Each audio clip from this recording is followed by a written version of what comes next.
नमो भगवते वासुदेवाय नमः।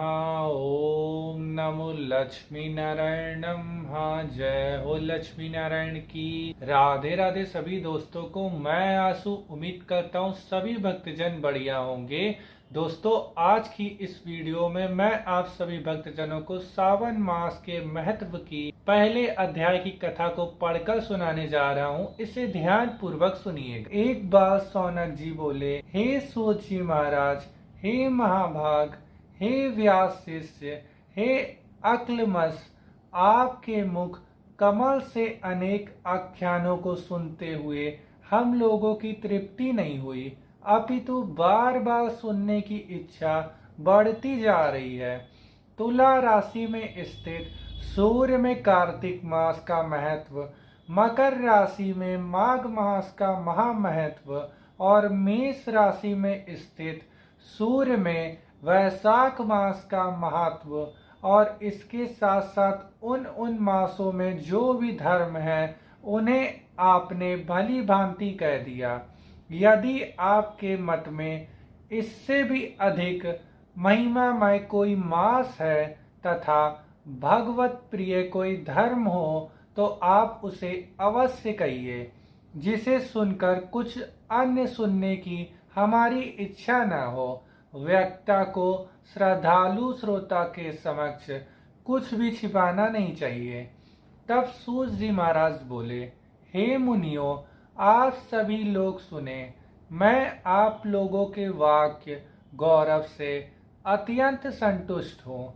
आप लोगों के समक्ष मेरे लिए कुछ भी गोपनीय नहीं है।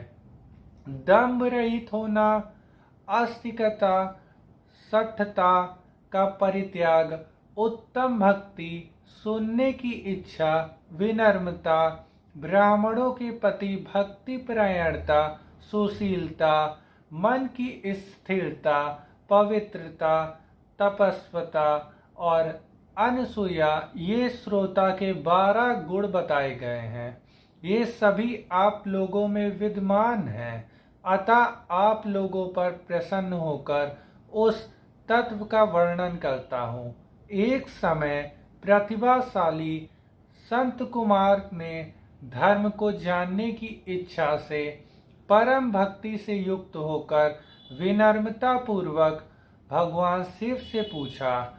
संत कुमार बोले, योगियों के द्वारा आराधनीय चरण कमल वाले हे देवों के देव महादेव, हमने आपसे अनेक व्रत तथा बहु प्रकार के धर्मों का श्रवण किया, फिर भी हम लोगों के मन में सुनने की अभिलाषा है। 12 मासों में जो मास सबसे श्रेष्ठ, आपकी अत्यंत प्रीति कराने वाला, सभी कर्मों की सिद्धि देने वाला हो और अन्य मास में किया गया कर्म यदि इस मास में किया जाए तो वह अनंत फल प्रदान करने वाला हो। हे देव, उस मास को बताने की कृपा कीजिए। साथ ही लोकानुग्रह की कामना से उस मास के सभी धर्मों का भी वर्णन कीजिए। तब महादेव बोले, हे सनत कुमार, मैं अत्यंत गोपनीय भी आपको बताऊंगा। हे सुब्रत, हे विधि नंदन, मैं आपकी श्रवेच्छा तथा भक्ति से प्रसन्न हूँ। 12 मासों में श्रवण मास मुझे अत्यंत प्रिय है। इसका महात्म सुनने योग्य है, अतः इसे सावन कहा जाता है। इस मास में श्रवण नक्षत्र युक्त पूर्णिमा होती है, इस कारण से भी इसे श्रावण कहा जाता है। इसके महात्म के श्रवण मास से ही यह सिद्धि प्रदान करने वाला है, इसलिए भी इसे श्रावण संज्ञा वाला है। निर्मलता गुण के कारण यह आकाश के सदृश है, इसलिए नभा कहा गया है। इस श्रावण मास में धर्मों की गणना करने में पृथ्वी लोक को कौन कौन समर्थ हो सकता है, जिसके फल का संपूर्ण रूप से वर्णन करने के लिए ब्रह्मा जी 4 मुख वाले हुए, जिसके फल की महिमा को देखने के लिए इंद्र 1000 नेत्रों से युक्त हुए और जिसके फल को कहने के लिए शेषनाग 2000 जिह्वाओं वाले हुए। अधिक कहने से क्या प्रयोजन, इसके महात्म को देखने और कहने में कोई भी समर्थ नहीं है। हे मुनि, अन्य मास इसकी एक कला को भी नहीं प्राप्त होते हैं। यह सभी व्रतों तथा धर्मों से युक्त है। इस महीने एक भी दिन ऐसा नहीं है जो व्रत से रहित दिखाई देता हो। इस मास में प्राय सभी तिथियां व्रत युक्त हैं। इसके महात्म के संदर्भ में मैंने जो भी कहा है वह केवल प्रशंसा मात्र नहीं, अति जिज्ञासु भक्तों, अर्थ की कामना करने वाले, मोक्ष की अभिलाषा रखने वाले और अपने अपने अभीष्ट की आकांक्षा रखने वाले 4 प्रकार के लोग, ब्रह्मचार्य, गृहस्थ, वानप्रस्थ, सन्यासी आश्रम वाले को इस श्रवण मास में व्रत अनुष्ठान करना चाहिए। सनत कुमार बोले, हे भगवान, आपने जो कहा कि इस मास में सभी दिन एवं तिथियां व्रत रहित नहीं हैं, तो आप उन्हें मुझे बताइए। किस तिथि में, किस दिन में कौन सा व्रत होता है, उस व्रत का अधिकारी कौन है, उस व्रत का फल क्या है, किस किस ने उस व्रत को किया है, उसके उद्यापन की विधि क्या है, प्रधान पूजा कहाँ हो और जागरण करने की क्या विधि है, उसका देवता कौन है, उस देवता की पूजा कहाँ होनी चाहिए, पूजन सामग्री क्या क्या होनी चाहिए और किस व्रत का कौन सा समय होना चाहिए। हे प्रभु, वह सब आप मुझे बताइए। यह मास आपको प्रिय क्यों है, किस कारण यह पवित्र है, इस मास में भगवान का कौन सा अवतार हुआ है, यह सभी मासों में श्रेष्ठ कैसे हुआ और इस मास में कौन कौन धर्म अनुष्ठान के योग्य हैं। हे प्रभु, यह सब बताइए। आपके समक्ष मुझ अज्ञानी का प्रश्न करने में कितना ज्ञान हो सकता है, अतः आप संपूर्ण रूप से बताइए। हे कृपालु, मेरे पूछने के अतिरिक्त भी जो शेष रह गया हो उसे भी लोगों के उद्धार के लिए कृपा करके बताइए।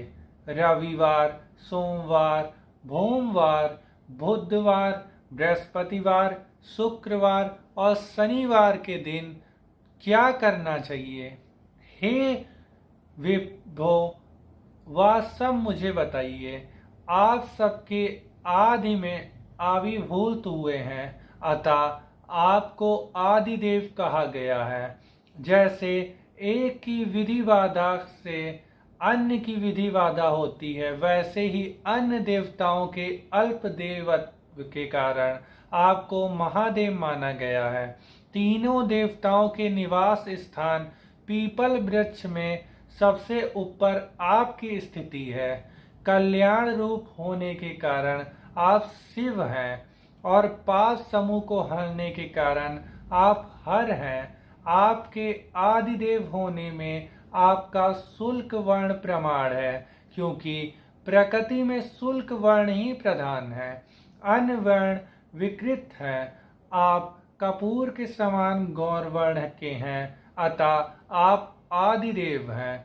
गणपति के अधिष्ठान रूप 4 दल वाले मूलाधार नामक चक्र से, ब्रह्मा जी के अधिष्ठान रूप 6 दल वाले स्वाधिष्ठान नामक चक्र से और विष्णु के अधिष्ठान रूप 10 दल वाले मणिपुर नामक चक्र से भी ऊपर आपके अधिष्ठित होने का कारण आप ब्रह्मा तथा विष्णु के ऊपर स्थित हैं। यह आपकी प्रधानता को व्यक्त करता है।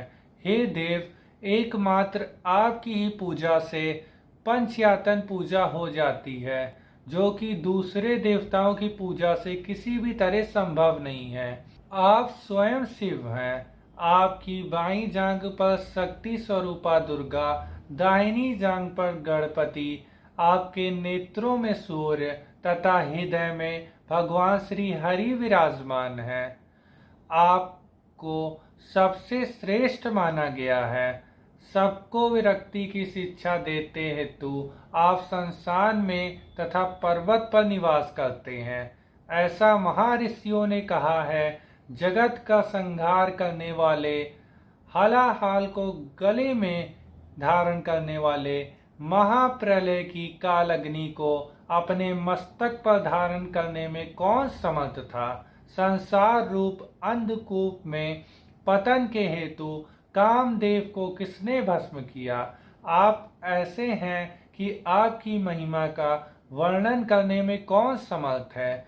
एक तुच्छ प्राणी मैं करोड़ों जन्म में भी आपके प्रभाव का वर्णन नहीं कर सकता। अतः आप मेरे ऊपर कृपा करके मेरे प्रश्नों के सारे उत्तर बताइए। और यहाँ पे सावन मास के महत्व का पहला अध्याय पूरा होता है और यही जानकारी इस वीडियो के माध्यम से मेरे को आप सभी भक्तजनों को देनी थी।